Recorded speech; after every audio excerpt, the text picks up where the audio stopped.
بسم اللہ الرحمن الرحیم۔ تاریخ کی دنیا میں خوش آمدید ناظرین، مجھے ڈاکٹر علی کہتے ہیں اور تاریخ کے جھروکوں سے آج ہم بات کریں گے کہ جدید ترکی کے بانی کمال اتا ترک کا جنازہ کیوں نہیں پڑھایا گیا تھا اور انہیں جنازے کے بغیر ہی دفن کیوں کیا گیا۔ ویڈیو کی تفصیل میں جانے سے پہلے ہمارے چینل کو سبسکرائب کیجئے اور بیل آئیکن کو ضرور دبا دیجئے تاکہ ہماری آنے والی ویڈیوز سب سے پہلے آپ تک پہنچ سکیں۔ ناظرین، 2002 میں جب طیب اردگان نے پہلی مرتبہ وزیر اعظم ترکی کی حیثیت سے حلف اٹھایا تو ان کو بتایا گیا کہ وزیر اعظم کی حلف برداری کی تقریب کے بعد کمال اتا ترک کے مزار پر حاضری ضروری ہوتی ہے، اس لیے آپ وزیر اعظم بننے کے بعد فوری طور پر اتا ترک کے مزار پر حاضری دیں۔ طیب اردگان نے پروٹوکول کے مطابق اتا ترک کے مزار پر حاضری دی اور مہمانوں کی کتاب میں لکھا کہ اتا ترک، آپ جس مقام کے مستحق تھے،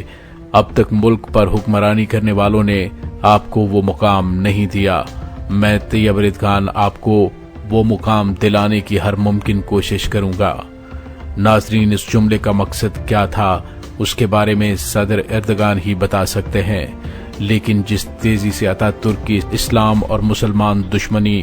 جو اس نے ترکی میں راج کے دوران قائم کر رکھی تھی، تیزی سے خاتمے کا سلسلہ جاری ہے۔ موجودہ صورتحال سے معلوم ہوتا ہے کہ 16 اگست 2023 کو لوزان معاہدے کے ختم ہونے کے بعد ایک مرتبہ پھر خلافت عثمانیہ کا سورج ترکی کی سرزمین پر آب و تاب کے ساتھ طلوع ہو جائے گا۔ طیب اردگان 2007 اور 2001 میں بھی ترکی کے وزیر اعظم بنے اور ایک ریفرنڈم کی مدد سے وزیر اعظم کا عہدہ ختم کر کے ملک میں صدارتی نظام قائم کر کے خود صدر بن گئے۔ ناظرین، طیب اردگان عملی سیاست میں تو بہت پہلے سے تھے، لیکن 1994 میں استنبول کے میئر بننے کے بعد ان کو اس بات کا موقع ملا کہ وہ دنیا کو دکھائیں کہ اسلام نے جس حکمران کا جو تصور پیش کیا ہے وہ کیا ہے، اور اب صورتحال یہ ہے کہ طیب اردگان جہاں بھی قدم رکھتے ہیں وہاں وہ پوری سنجیدگی سے کام کرتے ہیں اور اللہ تعالیٰ ان پر خاص کرم کرتے ہوئے ان کو کامیابی سے ہمکنار کر رہا ہے۔ انقرہ سے موصول ہونے والی اناطولیہ خبر ایجنسی کی رپورٹ کے مطابق ترک صدر رجب طیب اردگان نے ترکی کی تاریخ میں گیس کے سب سے بڑے ذخائر دریافت ہونے کا اعلان کر دیا ہے۔ مشرقی بحیرہ روم میں ترکی اور یونان کے درمیان متنازع پانیوں میں قدرتی گیس اور تیل کی تلاش جاری ہے۔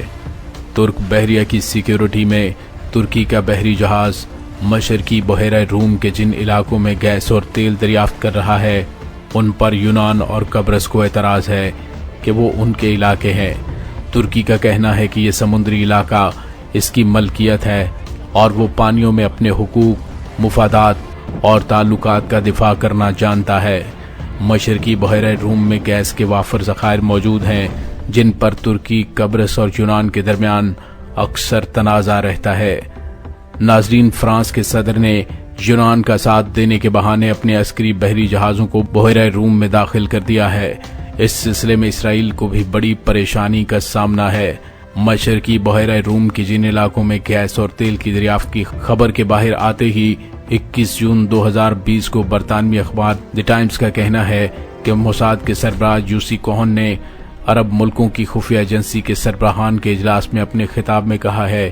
Mossad thinks Turkey is a bigger danger than Iran. Mossad کے سربراہ کا اس سلسلے میں کہنا ہے کہ ترکی عربوں کے لیے ایران سے بڑا خطرہ ہے۔ انہوں نے عرب ملکوں کی خفیہ ایجنسیوں کے سربراہان کے اجلاس کو یہ بھی بتایا کہ ترکی پورے عرب خطے میں آگے بڑھتے رہو کی پالیسی پر عمل کر رہا ہے۔